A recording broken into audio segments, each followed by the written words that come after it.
Good afternoon. This is State News. Babatunde Bolatito is my name. Governor Adeboye Gawuye has approved the appointment of 30 new permanent secretaries in the State Civil Service. A release from the Office of the Head of Service, Dr. Oluwaboye Gawuye, says the appointment is to fill existing vacancies in the State Civil Service. According to the release, the new permanent secretaries are to be sworn in today at the Local Government Service Commission Hall in the evening.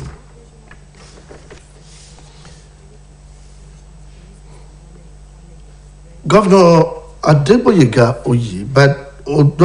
Gawuye has charged the Governing Council of the University of Education, Ilesha, to ensure that the institution compete favorably with others across the globe. The governor gave the charge during the inauguration of the Governing Council of the University. Governor's Office correspondent Soya Ononide now reports. The task before the pioneering Governing Council of University of Education, Ilesha, Osun State, amongst other things, include expansion of teaching scope, research, community services, and producing graduates that can favorably compete with others from any institution across the globe. Inaugurating the Governing Council, headed by former Minister of Health and former Vice Chancellor of University of Ibadan, Professor Isaac Adewole, Governor Oyetola said members of the council were carefully selected because of their experiences and belief of the state government in their ability to deliver. The governor emphasized that converting the College of Education Ilesha to university was as a result of his administration determination to expand on access to quality education delivery. Your individual character and rich experience in your distinguished professions, which are critical to the takeoff of this university, have recommended you for this appointment. I thank you for accepting to serve in this capacity. Are you all aware the idea of this new university has become necessary to further expand access to qualitative education, among other opportunities for our young population?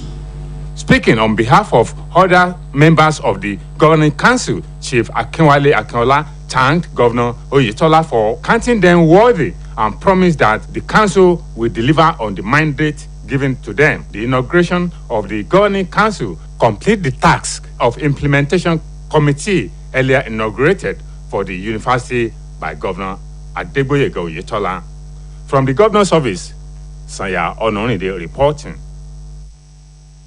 Wife of the state governor and president Ilerioluwa Development Initiative, Mrs. Kefayat Oyetola, has commended the residents of the state for support in the efforts to put a stop to gender-based violence in the state. Mrs. Oyetola gave the commendation during the inauguration of a state sexual assault and referral center built by the state government at the state hospital Ashubi Aroshubu. Here is a report as presented from our studios.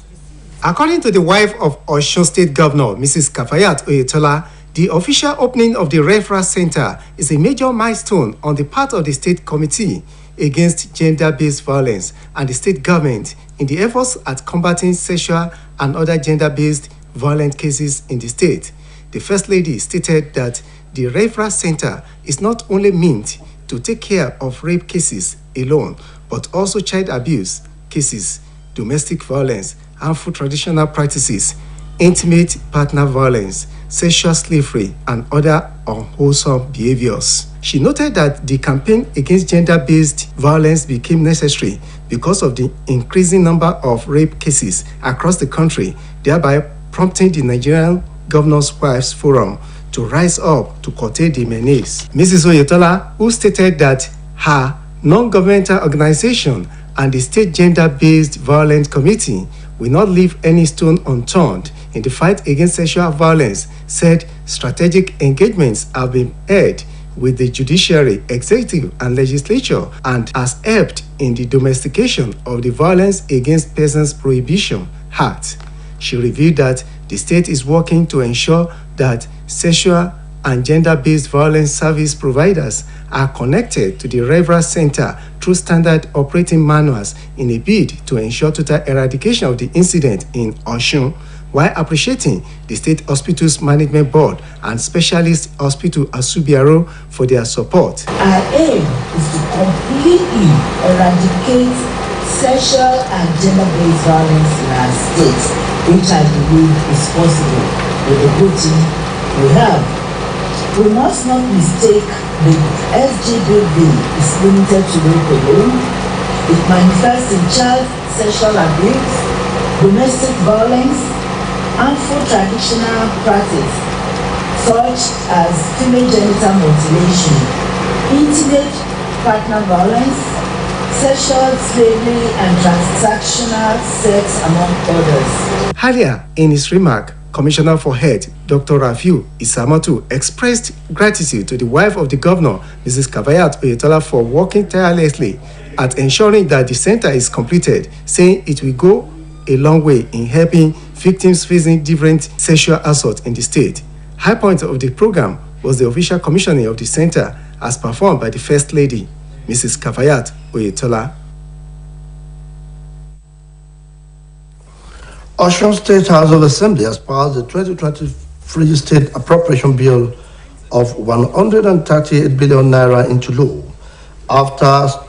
Speaking after the passage of the bill, the Speaker of the State House of Assembly, Honorable Timothy Oweye, said the appropriation bill Christian budget of consolidation will enable the optimal operation of the state budget cycle. Parliamentary reporter Oluwatosin Oladokun now brings details.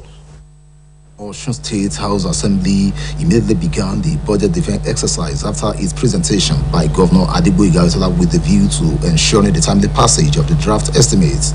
Speaking after the passage of the 2023 appropriation bill, the Speaker, Honorable Timothy Oweye, appreciated members of the 7th Assembly for the timely passage of 2023 appropriation bill. Honorable Timothy Oweye before the passage explained what informed the slight increment of the 2 billion naira on the estimates for the fiscal year, saying it is to ensure the seamless takeoff of University of Ilesha. Any budget is a proposal as far as the appropriation bill is concerned.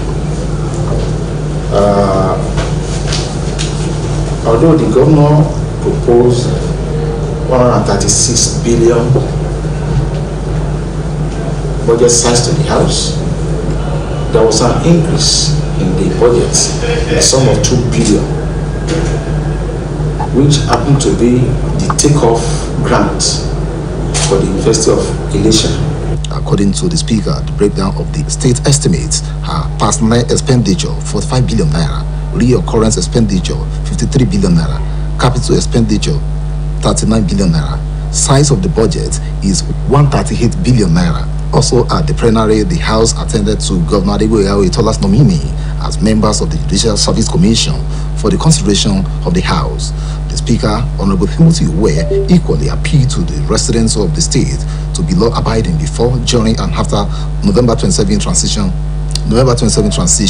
just as cautioned the aggrieved members of the public in a cannot not to engage in mayhem over the Overship tussle, adding that the law of the land permits them to seek redress in the appropriate quarters. The Ilesha water project also caught the attention of the House as the Speaker bemoaned what he described as a facade job on the ongoing project in Ilesha.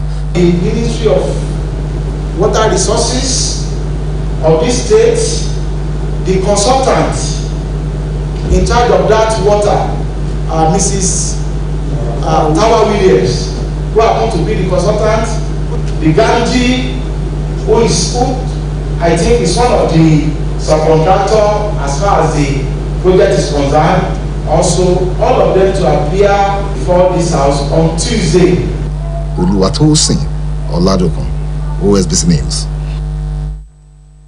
The Osun State executive officers of the state chapter of the All Progressive Congress APC have expressed their gratitude to Governor Adeboye Oyetola on the appointment of the state chairman of the party, Oba Adeboye Gafamodo, as the Owa of Igbajo land. It will be recalled that the Governor Oyetola-led administration announced the appointment of the former state chairman of the party in Oshobo. The state deputy chairman of the party, Soko Tajula Lawal, said that the appointment of the former chairman of the party as the Owa of Igbajo land by Governor Oyetola is a square peg in a square hole.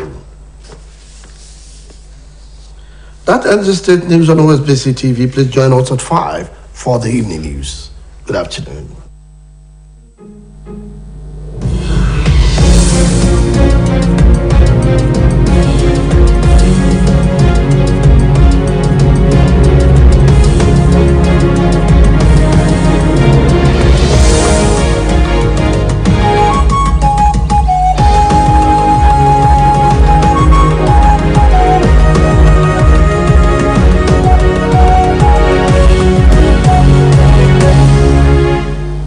Please listen to this public service announcement. The governor of the state of Osun, Mr. Adegboyega Oyetola, has graciously approved the appointment of the following officers as permanent secretaries to fill the existing vacancies in the state civil service. Engineer Kamoru A. Babalola, Engineer S.O. Ajao, Mr. M.A.K. Jimo, Mr. R.A. Pokuola, Dr. D.O. Ogunriade, Mrs. J.K. Odediran, Mr. Oyeshiku Adelu, Mr. Babajide Falade, Mrs. Fumilola Oyewole, Mr. O.A. Ogundun, Mrs. Bukola Aderibigbe, Mrs. Taiwo Oladunjoye, Dr. A.A. Oni, Mr. Lekon Babalola, Mrs. Shola Akinshola, Mr. K.N. Akintola, Mr. J.S. Adekomi, Mrs. Jibola Falode, Mrs. A.Y. Esan, Mrs. C.O. Falade, Mr. C.O. Fashino, Mrs. Gbemisola Fayoyin, Mr. M.A. Olawale, Mr. S.A. Raji, Pharmacist Kunle Adebayo, Mr. T.O. Akinwumi, Mr. Richard Oyegbami, Mr. Fatai Adekilekun, Mr. M.O. Obidia, Engineer I.A. Babalola. The swearing-in ceremony of the officers holds today, Thursday, 24th November 2022, at the Local Government Service Commission Hall at 4 p.m. Signed, Dr. Festus Ologboyega Oyebade, Head of Service. Kérésìmesì ọdún ayọ̀. Ọdún dé o, ẹ jẹ́ ká yọ̀. Ẹ̀mí wa aṣọ kan o. Kò sí àní-àní pé afẹ́fẹ́ ọdún kérésìmesì tí ń fẹ́ lọ́tún lọ́sì bọ́dún kérésìmesì ṣe ń súnmọ́ ìgbìmọ̀ aláṣẹ àtàwọn òṣìṣẹ́ iléeṣẹ́ OSBC ń dúpẹ́ lọ́wọ́ Ọlọ́run fún àánú àti ìpamọ́ rẹ̀ látẹ̀sín bí a ṣe wá ń dúpẹ́ lọ́wọ́ Ọlọ́run bẹ́ẹ̀ la mọ rírì ẹ̀yin olólùfẹ́ iléeṣẹ́ yìí tẹ̀ ń gbọ́ wa tẹ̀ ń wò wá tẹ̀tún ṣonígbàwó ètò kan tàbómi ìlọ́dọ̀ wa àwa ń fi àsìkò yìí rán yín létí pé ìgbìmọ̀ tí iléeṣẹ́ OSBC gbé kalẹ̀ fọdún kérésìmesì àtọdún tuntun ti ṣàgbékalẹ̀ onírúurú ètò fọdún kérésìmesì àtọdún tuntun bíi pàtàkì bíi Jésù ọ̀rọ̀ ìyànjú ọdún kérésìmesì àfihàn bàbá kérésìmesì àpèjọ ọdún kérésìmesì àìsùn ọdún kérésìmesì àkànṣe ètò fáwọn èwe ìsìn ìdúpẹ́ ọdún àtàwọn ètò míì bẹ́ẹ̀ lówó tí kò gúnpá àwa ń rọ àwọn iléeṣẹ́ ìjọba lájọ ilé ẹ̀kọ́ ilé ìjọsìn àti olóríjorí láti wá ṣonígbàwọ́ àwọn ètò wa gbogbo lórí rédíò wa 104.5 FM ilé àwíyé òkè bálẹ̀ òṣogbo OSBC TV lórí Star Times 113 àti Free TV 502 tó fi mọ́ New Dawn TV channel 22 UHF ìbòkun gbogbo àwọn ètò wọ̀nyí lẹ́yìn máa gbọ́ tá ó sì máa rí wò lórí ìtàkùn ayélujára fẹ́kùnrẹ́rẹ́ àlàyé ẹ pè alága ìgbìmọ̀ ọdún kérésìmesì àti tọdún tuntun ti iléeṣẹ́ OSBC sórí nọ́mbà yìí 0803 395 9859 0803 395 9859 àkú ọdún àkú ìyèdún ojú wa yóò máa rọ́dún. Hello Nigerians, hello Nigerians, hello Nigerians. Hello Nigerians na the program wey tanda gidigba for OSBC TV on StarTime channel 113 and Free TV channel 502. Hello Nigerians na the program wey una go watch and enjoy every Friday from 9 to 10 in the morning. Hello Nigeria na the program wey dey talk about things wey dey shele for this obodo Naija, be in politics, say na security, abi na education, sports, abi na health, where the presenter dey talk Yoruba, Pidgin and Hausa, and the guests wey sabi go sit down put mouth for everything wey dem dey throw am. Hello Nigeria na your program, na our program, make una watch am and gbadun am.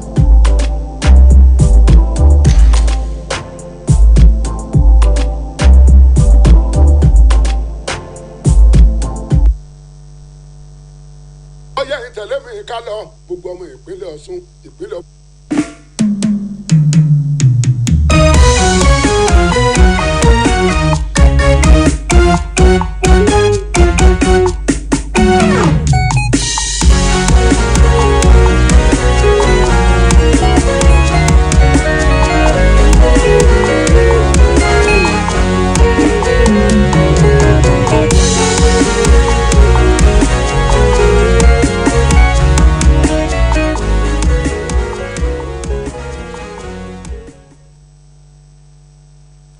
kásán ìròyìn ìpínlẹ̀ Ọ̀ṣun làwọn wà fún yín. Gómìnà Adégbóyèga Oyètọ́lá ti fọwọ́ sí yíyan ọgbọ̀n èèyàn sípò akọ̀wé àgbà láwọn iléeṣẹ́ àti lájọ̀lájọ̀ ìjọba ìpínlẹ̀ yìí. Àtẹ̀jáde kan láti ọ́fíìsì olórí àwọn òṣìṣẹ́ ọba nípínlẹ̀ yìí, ọ̀mọ̀wé Ológbóyèga Oyèbádé fi síta tọ́ka sí pé ìjọba yan àwọn èèyàn náà sípò akọ̀wé àgbà láti dí àwọn ààyè tó ṣòfò lẹ́ka àṣẹ ọba. Àtẹ̀jáde ọ̀hún fi kún pé lónìí láyẹyẹ ìbúra fáwọn akọ̀wé àgbà tuntun ọ̀hún yóò wáyé ní gbọ̀ngàn ìpàdé àjọ tó mójútó ọ̀rọ̀ àwọn òṣìṣẹ́ ìjọba ìbílẹ̀ nípínlẹ̀ yìí. Gómìnà Adégbóyèga Oyètọ́lá ti rọ ìgbìmọ̀ alámòjútó fásitì ìmọ̀ ẹ̀kọ́ tìlú Iléṣà láti rí i dájú pé ìṣọwọ́ṣe ilé ẹ̀kọ́ náà wà ní ìfẹ̀gbẹ́kẹ̀gbẹ́ pẹ̀lú àwọn akẹgbẹ́ rẹ̀ lágbàáyé. Gómìnà Oyètọ́lá gbámọ̀ràn yìí kalẹ̀ níbi ayẹyẹ ìfilọ́lẹ̀ ìgbìmọ̀ alámòjútó fásitì ọ̀hún tó wáyé lọ́fíìsì rẹ̀ Sànyà Ọ̀nàrìndínlẹ́kùnrẹ́rẹ́ ìròyìn ẹ jẹ́ ká gbọ́ àbọ̀ látẹnu Abọ́sẹ̀dé Alóńgẹ́. Lájorí iṣẹ́ ìgbìmọ̀ alámòjútó fásitì ìmọ̀ ẹ̀kọ́ tó wà ní Iléṣà nípínlẹ̀ Ọ̀ṣun ni bí wọn yóò ṣe ṣàmúgbòrò ètò ẹ̀kọ́ ilé ẹ̀kọ́ gíga náà tí wọn yóò sì tẹpẹlẹ mọ́ iṣẹ́ ìwádìí ṣe àwọn akẹ́kọ̀ọ́ jiná dáadáa kí wọ́n lè dáńtọ́ láti fẹ̀gbẹ́kẹ̀gbẹ́ pẹ̀lú àwọn ojúgbà wọn látàwọn ilé ẹ̀kọ́ fásitì míì yíká àgbáyé. Nígbà tó ń ṣèbúra fáwọn ọmọ ìgbìmọ̀ alámòjútó ọ̀hún tí mínísítà tẹ́lẹ̀ rí fẹ́tò ìlera tó tún ti fìgbà kan rí jẹ́ gíwá fásitì Ìbàdàn ọ̀jọ̀gbọ́n Isaac Adéwọlé jẹ́ alága rẹ̀. Gómìnà Adégbóyèga Oyètọ́lá sọ pé ìjọba ṣa àwọn ọmọ ìgbìmọ̀ alámòjútó náà yàn látàrí ìrírí àti ìmọ̀ tí kò wá wọn ni àti pé ìjọba nígbàgbọ́ nínú wọn pé wọn yóò ṣàmúlò ìrírí wọn ọ̀hún láti ṣe iṣẹ́ tíjọba gbélé wọn lọ́wọ́ dáadáa. Gómìnà tẹnumọ́ pé bí ṣàkóso òun ṣe sọ ilé ẹ̀kọ́ olùkọ́ni àgbà tó wà ní Iléṣà di fásitì jẹ́ ara ọ̀nà àti ìpèsè àǹfààní fáwọn akẹ́kọ̀ọ́ tó nífẹ̀ẹ́ sí ìmọ̀ ètò ẹ̀kọ́ tó pójú owó. Nígbà tó ń sọ̀rọ̀ lórúkọ àwọn ọmọ ìgbìmọ̀ alámòjútó fásitì Iléṣà, olóyè Akínwálé Akínọlá dúpẹ́ lọ́wọ́ gómìnà Oyètọ́lá fún bó ṣe kà wọ́n yẹ fún ipò náà. Ó wá ṣèlérí pé àwọn ò ní já ìjọba àtàràlú kulẹ̀. Àbọ̀sẹ̀dé Alóńgẹ́ fún iléeṣẹ́ Osbc. Aya gómìnà ìpínlẹ̀ yìí ti tún ṣàdarí àjọ ìlérí olúwa Development Initiative arábìnrin Kàfáyàt Oyètọ́lá ti gbóríyìn fáwọn èèyàn ìpínlẹ̀ yìí fún àtìlẹ́yìn wọn nídìí akitiyan àti fòpin sí ìhùwà ipá sáwọn obìnrin. Arábìnrin Oyètọ́lá gbóṣùbọ̀ ọ̀hún níbi ayẹyẹ ṣíṣí ibùdó ìtọ́jú àwọn tí wọ́n bá fipá bá lò pọ̀ èyí tí ìjọba kọ́ sílé ìwòsàn Aṣubiarọ Òṣogbo. Ẹ jẹ́ ká gbọ́ ẹ̀kúnrẹ́rẹ́ bá ayẹyẹ náà ṣe lọ látẹnu Kami Abdulrahim. Gẹ́gẹ́ báyà gómìnà ìpínlẹ̀ Ọ̀ṣun arábìnrin Kàfáyàt Oyètọ́lá ṣe wí sísí ibùdó tí wọ́n ó ti máa tọ́jú àwọn obìnrin tí wọ́n bá hùwà ipá sí ló jẹ́ àṣeyọrí pàtàkì fún ìgbìmọ̀ tó wà fún ìgbógun ti ìgbésẹ̀ láti máa ṣe ohun tí kò tọ́ sáwọn obìnrin àti akitiyan ìjọba ìpínlẹ̀ Ọ̀ṣun láti dènà ìfipábánilòpọ̀ tó fi mọ́ àwọn ìwà ipá míì sáwọn obìnrin ní ìpínlẹ̀ yìí. Àyà gómìnà ìpínlẹ̀ Ọ̀ṣun tó ń fi kún pé yàtọ̀ sí pé ibùdó náà wà fún ìtọ́jú àwọn tí wọ́n bá fipá bá lò pọ̀ nìkan, ó tún wà fún ẹ̀sùn ìlòkulò ọmọ, ìjà láàrin lọ́kọláya, àwọn ìwà àtijọ́ tó léwu fáwọn èwe, fífi àwọn obìnrin ṣòwò nàbì àti àwọn ìwà kò tọ́ míì sáwọn obìnrin. Ó ṣàlàyé pé ìpolongo tako wíwu ìwà ipá sáwọn obìnrin ṣe pàtàkì nítorí bó ṣe ń fojoojúmọ́ pọ̀ sí káàkiri orílẹ̀-èdè yìí, èyí tó mú káwọn aya gómìnà lórílẹ̀-èdè yóò jí gìrì sí ojúṣe wọn láti dènà ìṣesí yìí láwùjọ. Arábìnrin Oyètọ́lá ní tó ṣàlàyé pé àjọ tí kìí ṣe tìjọba àti ìgbìmọ̀ tó wà fún ìgbógun ti ìwà ipá sáwọn obìnrin kò ní tẹ̀sí nínú ojúṣe rẹ̀ láti máa gbógun ti ìwà bàjẹ́ náà láwùjọ, tó sì sọ pé ọ̀kanòjọ̀kan ètò ló ti wà pẹ̀lú ìfọwọ́sowọ́pọ̀ ẹ̀ka ètò ìdájọ́, ẹ̀ka aláṣẹ àti ẹ̀ka aṣòfin, èyí tó sì rànwọ́ fún fífọwọ́ sí òfin tó tako ìwà ọ̀hún sáwọn obìnrin. Ó fi kún pé ìjọba ìpínlẹ̀ Ọ̀ṣun ṣiṣẹ́ kárakára lọ́nà jẹ́ kí àjọṣepọ̀ tó gúnmọ́ kó wà láàrin àwọn lájọlájọ lọ́nà àti jẹ́ kópin débà ìṣesí náà ní ìpínlẹ̀ Ọ̀ṣun. Nígbà tó ń fèmórí rẹ̀ hàn sí ìgbìmọ̀ alámòjútó elétò ìlera lábọ́dé àti ilé ìwòsàn ìjọba Aṣubiarọ fún àtìlẹ́yìn wọn. Oníkálukú ló ní ipa tán máa kó. Tá a bá wọnú ilé yìí sìn, a ṣe bẹ̀rẹ̀ ní díẹ̀ a máa develop, a máa lọ sókè. Wípé ẹni tó bá ti wọ ọbẹ̀ ó máa ní ìfọ̀kànbalẹ̀ kí òun lè gbé ìgbé ayé àlàáfíà. Á ríyàn tó máa bá a sọ̀rọ̀, á ríyàn tó bá nídìí pé kán ríyàn gan tí àwọn agbófinró tí wọ́n á fi gbé lọ ilé ẹjọ́. Agbófinró ó wà láàrin wa, àwọn tó dẹ̀ máa lọ ilé ẹjọ́ náà pẹ̀lú wọn tí a fi rí pé wọ́n gba ìdáláre. ṣáájú nínú ọ̀rọ̀ kọmíṣánná fẹ́tò ìlera nípínlẹ̀ yìí dókítà rafiu samatu ló ti fìmúrí rẹ̀ hàn sí ìyàwó gómìnà arábìnrin kàfáyàtọ̀ ìtọ́lá fún akitiyan rẹ̀ láti rí i pé ibùdó náà parí tó sì sọ pé yóò ṣèrànwọ́ aláìlẹ́gbẹ́ fáwọn tí wọ́n bá ti ń kojú ọ̀kanòjọ̀kan ìpèníjà nípa wíwo ìwà ipá sí àwọn obìnrin. lára ohun tó wáyé níbi ètò náà ni bí aya gómìnà ìpínlẹ̀ ọ̀ṣun arábìnrin kàfáyàtọ̀ ìtọ́lá ṣe sí ibùdó náà. ilé aṣòfin ìpínlẹ̀ yìí ti fọwọ́ sí àbá ètò ìṣúná ìpínlẹ̀ yìí ọdún tó ń bọ̀ tí iye rẹ̀ jẹ́ bílíọ̀nù 140 náírà. nígbà tó ń sọ̀rọ̀ lẹ́yìn tí ilé fọwọ́ sí àbá ètò ìṣúná ọ̀hún, abẹnugan ilé ọ̀nrẹ́bù timothy owóẹ̀yẹ ṣàlàyé pé ètò ìṣúná náà yóò jẹ́ kí ètò ìṣèjọba pagere. olùwàtòsìn ọ̀làdòkun lẹ́kùnrẹ́rẹ́ ìròyìn àbọ̀ rẹ̀ rèé. kété tí gómìnà adégbòyèga oyètọ́lá ṣàgbékalẹ̀ àbá ètò ìṣúná ọdún tó ń bọ̀, nílé ti bẹ̀rẹ̀ iṣẹ́ lórí àgbéyẹ̀wò ètò ìṣúná àwọn iléeṣẹ́ àti lájọlájọ ìjọba ìpínlẹ̀ yìí lọ́nà tí iṣẹ́ yóò fi yá kankan lórí àti fọwọ́ sí ètò ìṣúná náà. nínú ọ̀rọ̀ rẹ̀ lẹ́yìn tí ilé fọwọ́ sí ètò ìṣúná ọ̀hún, abẹnugan ilé ọ̀rẹ́bù timothy owóẹ̀yẹ mọ rírì àwọn aṣòfin fún bí iṣẹ́ ṣe yá kankan lórí ètò ìṣúná náà. ṣáájú ní ọ̀rẹ́bù owóẹ̀yẹ ti ṣàlàyé ohun tó mú kí bílíọ̀nù 2 náírà gun ètò ìṣúná ọ̀hún. ó ní èyí kò sẹ́yìn àti rí owó gbọ́ bùkátà bí fásitì ìlú iléṣà yóò ṣe gbéra sọ. nígbà tó ń ṣàtúpalẹ̀ ètò ìṣúná náà, abẹnugan ilé ní bílíọ̀nù 55 náírà ni yóò di líná lórí sísan owó oṣù àwọn òṣìṣẹ́, nígbà tí bílíọ̀nù 53 náírà yóò bá owó náà tìgbàdégbà lọ, tí bílíọ̀nù 39 náírà yóò sì bá àkànṣe iṣẹ́ lọ. bílíọ̀nù 42 náírà ní àpapọ̀ ètò ìṣúná ọ̀hún. a rí i pé 136 bílíọ̀nù ni wọ́n kọ́kọ́ fi sọ́wọ́ sílé ìgbìmọ̀ aṣòfin. nígbà tí a bẹ̀rẹ̀ sí ní ṣe àtúpalẹ̀ àti àyẹ̀wò ètò ìṣúná yìí, a rí i pé ó yẹ kán fi owó sí òṣùwọ̀n ilé ẹ̀kọ́ gíga tó ń ṣẹ̀ṣẹ̀ dá sílẹ̀ ní Iléṣà táwọn ní University of Iléṣà. wọ́n wá fi bílíọ̀nù 2 náà fi sí ilé ẹ̀kọ́ gíga University Iléṣà láti gbéra sọ. bákan náà níbi ìjókòó ilé làwọn aṣòfin ti ṣàgbéyẹ̀wò àwọn orúkọ tí gómìnà oyètọ́lá fi ṣọwọ́ láti yàn sọmọ àjọ tó ń mójútó ẹ̀ka ètò ìdájọ́ nípínlẹ̀ yìí. abẹnugan ilé tún rọ àwọn èèyàn ìpínlẹ̀ yìí láti bọ̀wọ̀ fófin ṣáájú, lásìkò àti lẹ́yìn ayẹyẹ gbígbé ìpínlẹ àkóso fún gómìnà tuntun lọ́jọ́ 29 oṣù yìí. ó tún lo àǹfààní ìjókòó ilé láti rọ àwọn èèyàn tínú ń bí nílùú ìkírun pé kí wọ́n má ṣe dá wàhálà sílẹ̀ nítorí ọ̀rọ̀ ọlọ́bàdé, pẹ̀lú àlàyé pé òfin fààyè gba kẹ́ni tínú bá ń bí fẹsẹ̀ òfin tọ́.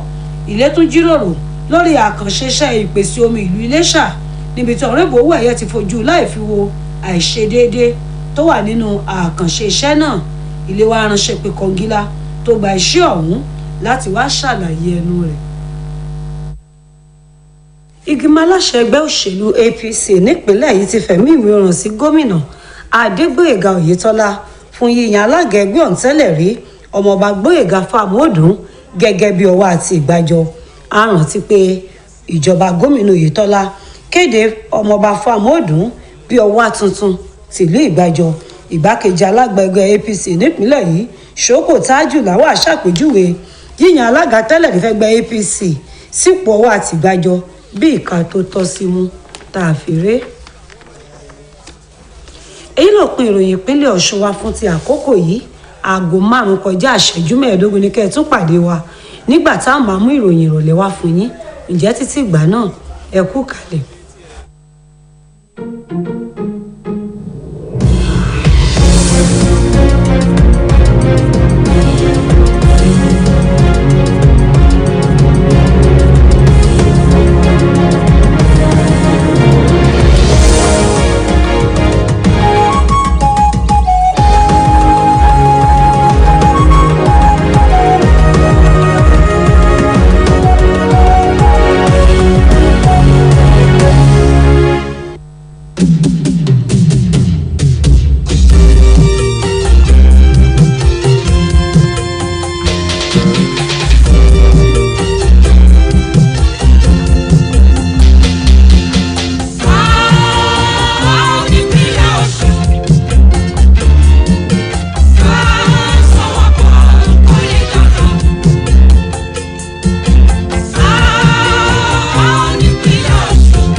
tiwa.